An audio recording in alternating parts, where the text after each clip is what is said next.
নমস্কার বন্ধুরা, শুরু করছি শ্রীমদ্ ভাগবতের নতুন এপিসোড। এর আগের এপিসোডে আমরা দেখেছিলাম যে মহারাজ পরীক্ষিত কিভাবে কলিকে দমন করেছিলেন বা শাসন করেছিলেন। তো আজকের এপিসোডে আমরা দেখব যে এর পরের কাহিনী। সুত মুনি এই পরীক্ষিতের কলিকে দমন করার যে কাহিনী সেটা শোনানোর পরে শৌনক ঋষিদেরকে বললেন যে এই হলো পরীক্ষিতের কাহিনী, যে কিভাবে তিনি কলিকে দমন করেছিলেন এবং নির্দিষ্ট স্থানের মধ্যে তাকে থাকতে বাধ্য করেছিলেন ইত্যাদি। মহারাজ পরীক্ষিত যতদিন পর্যন্ত এই পৃথিবীতে ছিলেন, শ্রীকৃষ্ণ এই পৃথিবী ছেড়ে চলে যাওয়া মাত্রই এখানে কলিযুগের প্রবেশ ঘটে। কিন্তু পরীক্ষিত যতদিন পর্যন্ত পৃথিবীতে ছিলেন ততদিন পর্যন্ত কলিকাল কিন্তু তার প্রভাব বিস্তার করতে পারেনি, কারণ পরীক্ষিতের এত তেজ ছিল, তিনি এত তেজস্বী ছিলেন যে তার ভয়েই কলিযুগ অতটা প্রভাব বিস্তার করতে পারেনি। তো যাই হোক, আপনারা পরীক্ষিত সম্পর্কে যা জানতে চাইলেন, আমি তার সম্পর্কে সব কৃষ্ণের সঙ্গে জড়িত তার যে কথা সেই সব কথা আপনাদেরকে বললাম। তিনি পরীক্ষিতের অনেক গুণকীর্তন করলেন আর কি। খুবই গুণী রাজা ছিলেন এবং মৃত্যুকাল যখন উপস্থিত হয় তখন তিনি গঙ্গার তীরে প্রায়োপবেশনে বসেছিলেন। প্রায়োপবেশন বলতে মৃত্যুর আগে কোনো কিছু না খেয়ে উপোস করে তিনি গঙ্গার তীরে বসেছিলেন। সেই সময় সুখদেবের কাছে তিনি ভাগবত কথা শ্রবণ করেন, এই সমস্ত বললেন। তো আপনারা যা পরীক্ষিতের কথা জানতে চাইলেন এই সমস্ত কথা আমি বললাম। শ্রীকৃষ্ণের লীলার সঙ্গেও এসব কথা যুক্ত। আর ভগবান শ্রীকৃষ্ণের তো এরকম আরো কত লীলাই আছে, সেই সমস্ত কথাই ভক্তদের অবশ্যই শোনা উচিত, সবটাই তাদের জন্য মঙ্গলকারী হয়। তো সেই কথা শুনে সঙ্গে সঙ্গে শৌনক ঋষিরা বললেন যে হে মহামুনি সুত, আপনি আমাদের এত সুন্দর কথা শোনালেন, আর সত্যি কথাই তো, কৃষ্ণের কথা শুনে শুনে কৃষ্ণ ভক্তের কোনো যেন তৃপ্তি হয় না, আরো শুনতে ইচ্ছে করে, আরো শুনতে ইচ্ছে করে। সেই জন্য আপনি শ্রীকৃষ্ণের আরো লীলা কথা আমাদেরকে অবশ্যই বর্ণনা করুন, আমরা সেগুলি শুনতে চাই। এই কথা শুনে সুতমুনি অত্যন্ত খুশি হলেন।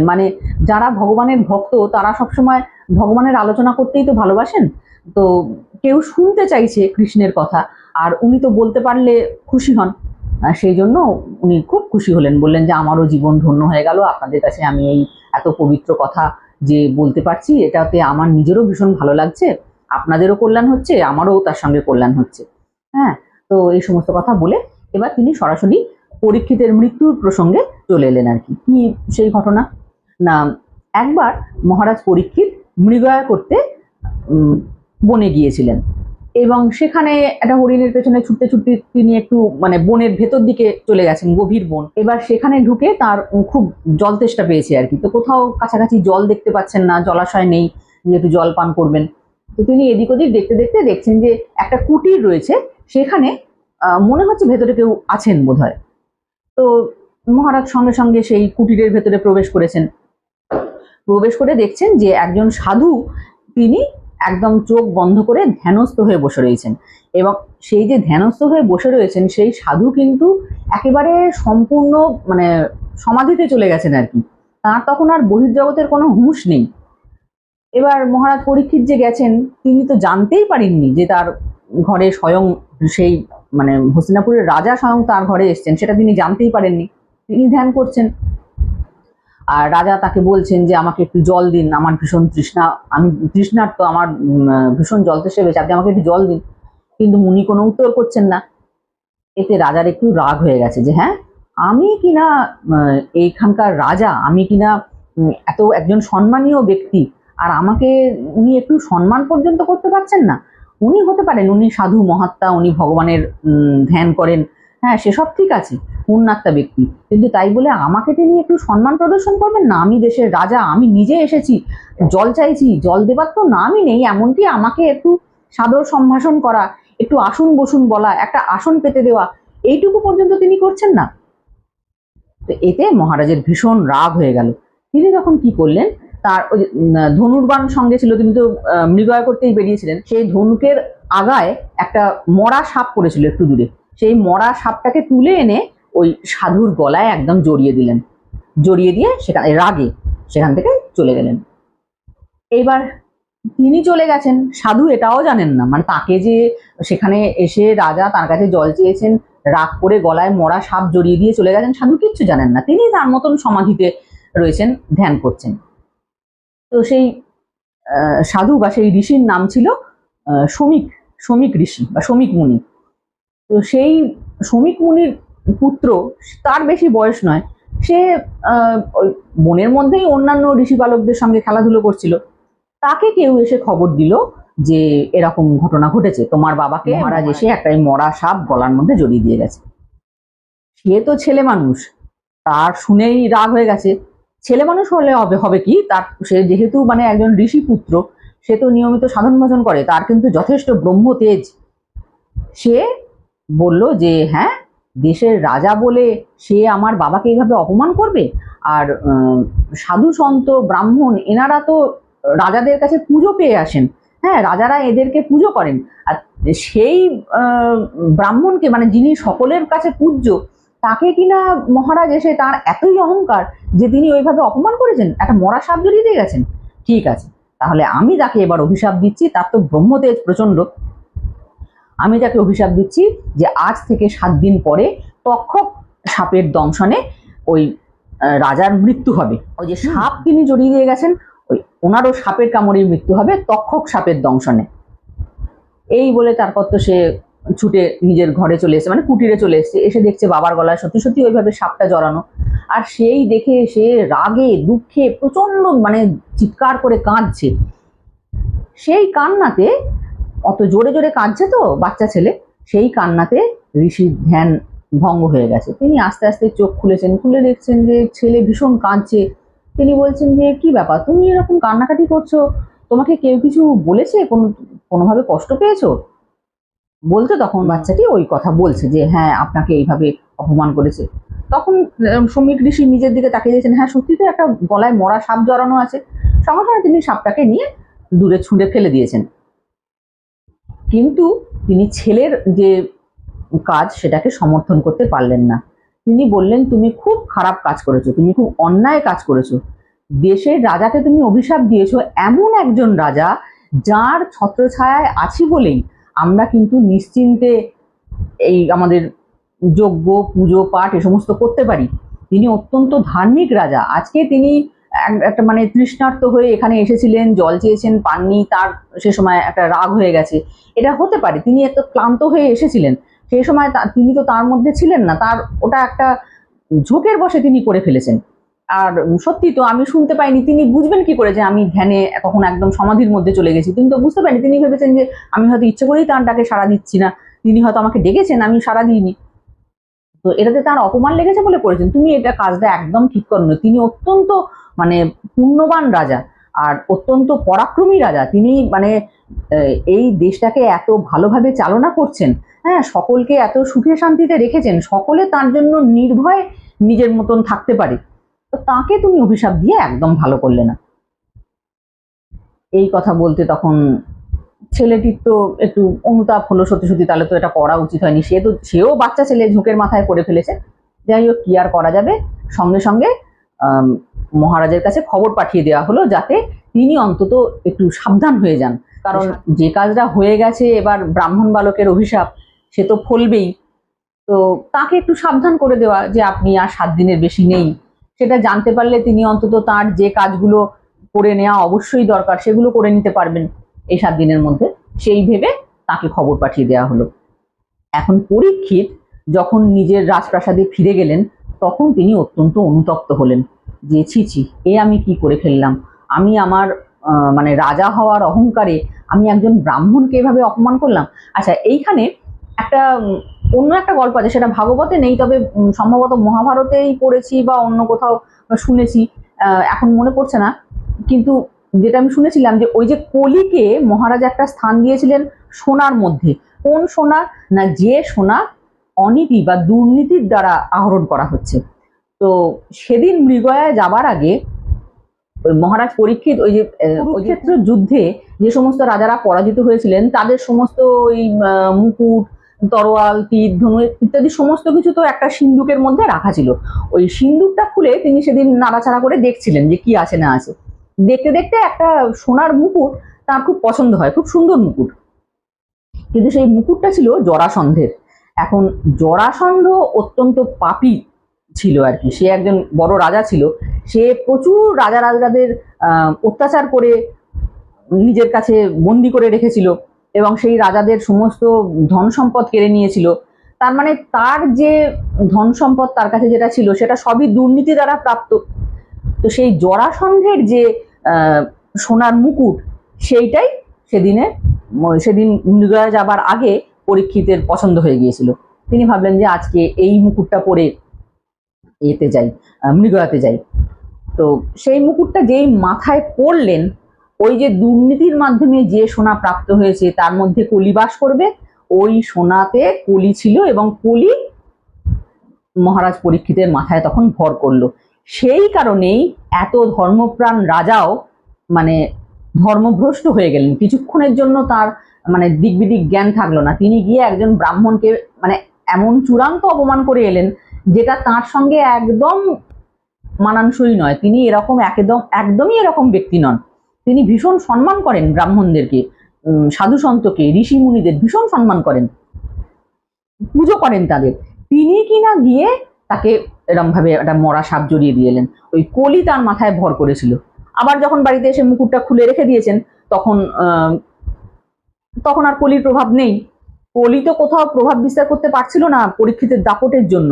তা সে ওই একটা সুযোগ পেয়েছে যে পরীক্ষিতকেই মানে তখন একটা কিছুক্ষণের জন্য একদম মানে একটা ভুল পথে চালনা করে দিল। তো এই কারণে যেমন বলা হয় যে কারোর অলংকার, কারোর ব্যবহৃত অলংকার অন্য কাউকে দিয়ে দিলে সেটা চট করে পড়ে নিতে নেই, মানে তার দোষ গুণগুলো তার মধ্যে এসে যায় ইত্যাদি। সে যদি ভালো লোক হলো ভালো, যদি খারাপ লোক হলো তাহলে তো বুঝতেই পারছেন। যাই হোক, এখন পরীক্ষিতে তখন ওই মুকুট খুলে ফেলেছেন, আবার তো কলি মাথা থেকে নেমে গেছে। এবার পরীক্ষিত রাজপ্রাসাদে ফিরে আসার পরে খুব অনুতাপ করছেন, ছি ছি ছি ছি, এ আমি কি একটা অন্যায় কাজ করে ফেললাম। তিনি যখন নিজের মনেই ভাবছেন যে আমি এত বড় একটা অন্যায় করলাম, আমার একটা এত বড় শাস্তি হওয়া উচিত যে সারা জীবন যেন আর এইরকম কোনো কাজ করার দুঃসাহস না হয়। শুধু আমার কেন, আর কারোরই যেন এরকম কোনো অন্যায় কাজ করার দুঃসাহস না হয়। এক্ষুনি আমার যত ধন সম্পদ, সৈন্য, পোশাকার যা আছে সমস্ত এই ঋষির তেজে ভস্ম হয়ে যাক। হ্যাঁ, আমি একটা প্রচন্ড শাস্তি পাই, এতে আমার পাপের প্রায়শ্চিত্ত হবে। পরীক্ষিত নিজে এইসব কথা ভাবছেন। এইসব ভাবতে ভাবতে তিনি মানে নিজেই চাইছেন যে তার শাস্তি হোক। এসব কথা ভাবতে ভাবতে তাকে ওই খবরটা দেওয়া হয়েছে যে ওই ঋষিকুমার আপনাকে এরকম অভিশাপ দিয়েছেন। সেটা যেই না শুনেছেন তিনি ভাবছেন যে হ্যাঁ, ভালো হয়েছে, খুব ভালো হয়েছে, আমি যেরকম কাজ করেছি আমার যোগ্য শাস্তি হয়েছে। সেটা ভেবে পরীক্ষিত অনেক নিশ্চিন্ত হলেন, যাক আমার পাপের শাস্তি তো হলো, এরপরে আর কেউ এরকম কাজ করার সাহস পাবে না। এখন 7 দিন যে হাতে আছে, এগুলোর অন্যরকম অনেক ব্যাখ্যাও আছে। আমরা তো আমাদের মৃত্যু কবে জানতে পারি না, যে আমরা যে আমাদের কাজ গুছিয়ে নেব, পেন্ডিং কাজগুলোকে গুছিয়ে নেব, সেইটা তো আমরা জানতে পারি না। কিন্তু পরীক্ষিত জানতে পেরেছিলেন যে আর 7 দিন তিনি বেঁচে থাকবেন। আজকে রাত্রিরে ঘুমোলে কাল সকালে চোখ খুলবো কিনা এটা নিশ্চিত নয়, কিন্তু পরীক্ষিত জানতেন আগামী 7 দিন তিনি বেঁচে থাকবেন। তো সুতরাং এই 7 দিনে তিনি ঠিক করলেন তাকে যেটা করতেই হবে সেটা তিনি করবেন। তিনি কি করলেন? তিনি গঙ্গার তীরে গিয়ে প্রায়োপবেশনে বসলেন। প্রায়োপবেশন বলতে মৃত্যুর আগে পর্যন্ত অনশন। ওই 7 দিন তিনি ওখানে আসন স্থাপন করে বসলেন এবং তার এই প্রায়োপবেশনের কথা শুনে, তিনি তো সাধু সন্তদের খুব সেবা করেছেন, বহু সাধু সন্ত সেখানে এসে উপস্থিত হলেন। বড় বড় ঋষিরা, মুনিরা, তারা সব এসে ওইখানে গঙ্গার তীরে উপস্থিত হলেন এবং বললেন যে তুমি যতক্ষণ পর্যন্ত এই পৃথিবীতে রয়েছো ততক্ষণ পর্যন্ত তোমার সঙ্গে আমরা এখানে থাকব এবং শ্রী ভগবানেরই নানা রকম কথা আমরা আলোচনা করব। পরীক্ষিত সমস্ত মায়া মোহ আসক্তি ত্যাগ করে শ্রী ভগবানের চরণে নিজের মনটা সম্পূর্ণরূপে সমর্পণ করে দিয়েছেন। তিনি এই 7 দিন ভগবত চিন্তাতেই ব্যতীত করবেন। তো তিনি আর জন্মেজয়, তার যে পুত্র জন্মেজয়, তাকে রাজ্যের ভার সমর্পণ করে দিয়েছেন।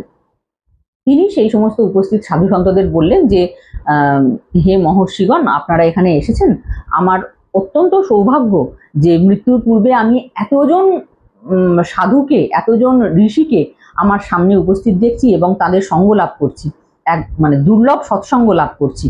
তো আমি আপনাদের কাছে যে এক প্রশ্ন করতে চাই, একটা নয় তিনি 2টো প্রশ্ন করলেন, যে এক হচ্ছে মানুষ মাত্রেরই নিজের কল্যাণের জন্য কি করা উচিত, এই 1 নম্বর প্রশ্ন।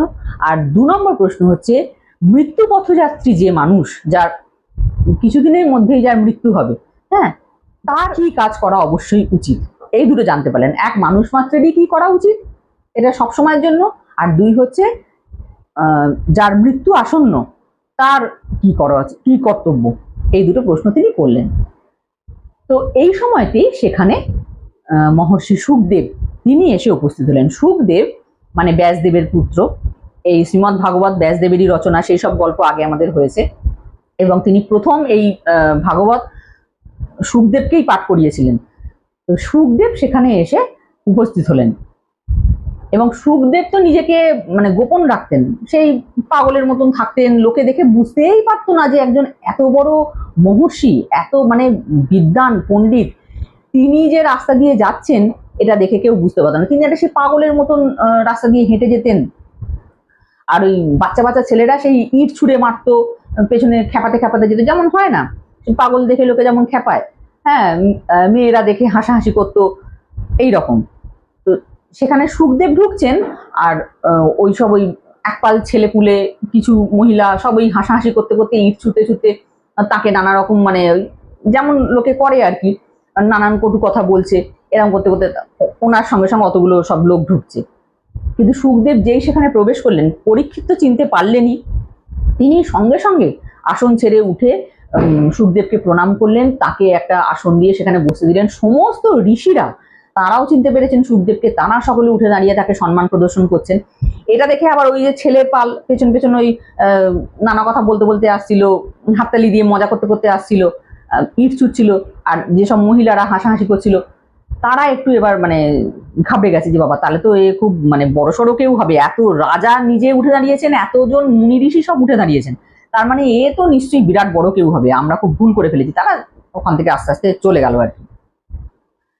সুখদেব সেখানে এসে উপস্থিত হলেন এবং তাকে আসনে বসতে দিয়ে প্রণাম করে বললেন যে আমি সত্যি অত্যন্ত ভাগ্যবান, আমার প্রতি ভগবান শ্রীকৃষ্ণের মানে অত্যন্ত কৃপা, তাই জন্যে আমার মৃত্যুর সময় এত বড় বড় মুনি ঋষিরা এখানে উপস্থিত হয়েছেন, এবং স্বয়ং সুখদেব, ব্যাসনন্দন সুখদেব স্বয়ং নিজে এখানে এসে আমাকে দর্শন দিলেন। মানে আমার সৌভাগ্যের কোনো সীমা পরিসীমা নেই যে মরণের পূর্বেও আমি এতজন সাধুকে সেবা করার মানে অধিকার লাভ করলাম। আমার সৌভাগ্যের সত্যি মানে কোনো তুলনা হয় না। তা আপনি যখন এখানে এসেছেন, আপনার কাছে আমি আমার প্রশ্ন রাখতে চাই, যে প্রশ্নটা উনি আগে সাধুদেরকে করলেন সেই একই প্রশ্ন সুখদেবকেও করলেন, যে মানুষ মাত্রেরই কি কর্তব্য প্রথম, আর এছাড়া মানুষ যখন মরণাপন্ন হবে তখন তার অতি অবশ্যই কি করা উচিত, আর তাছাড়া এমনিতেও মানুষের কোন কোন কাজ ত্যাগ করা উচিত, ত্যায্য কর্ম কি সেগুলোও আপনি আমাকে বলুন। কি শোনা উচিত শ্রোতব্য, কি জানা উচিত জ্ঞাতব্য, এই সমস্ত কথাই আপনি আমাকে বলুন। তো এই প্রশ্নগুলির উত্তর সুখদেব শান্তশিষ্টভাবে বসে, প্রশ্ন শুনে তিনি খুবই প্রসন্ন হলেন এবং শান্তভাবে বসে তিনি একে একে পরীক্ষিতের প্রশ্নের উত্তর দিতে শুরু করলেন। এই পর্যন্ত ছিল প্রথম স্কন্ধ। আমি বলেছিলাম যে শ্রীমদ্ ভাগবতের 12টি স্কন্ধ আছে, স্কন্ধ বলতে ভাগ, পার্ট, হ্যাঁ, আবার এক একটা স্কন্ধে অনেকগুলো করে অধ্যায় আছে। তো আজকে আমাদের প্রথম স্কন্ধ সমাপ্ত হলো। প্রথম স্কন্ধে মোট 19টি অধ্যায় আছে, আজকে 19তম অধ্যায়টি বললাম। এর পরের এপিসোডে আমরা দ্বিতীয় স্কন্ধে প্রবেশ করব। আজকের এপিসোড এখানেই শেষ করলাম। খুব শিগগির আপনাদের সঙ্গে আবার দেখা হবে এবং দ্বিতীয় স্কন্ধের সূচনা হবে। সকলে ভালো থাকবেন, নমস্কার।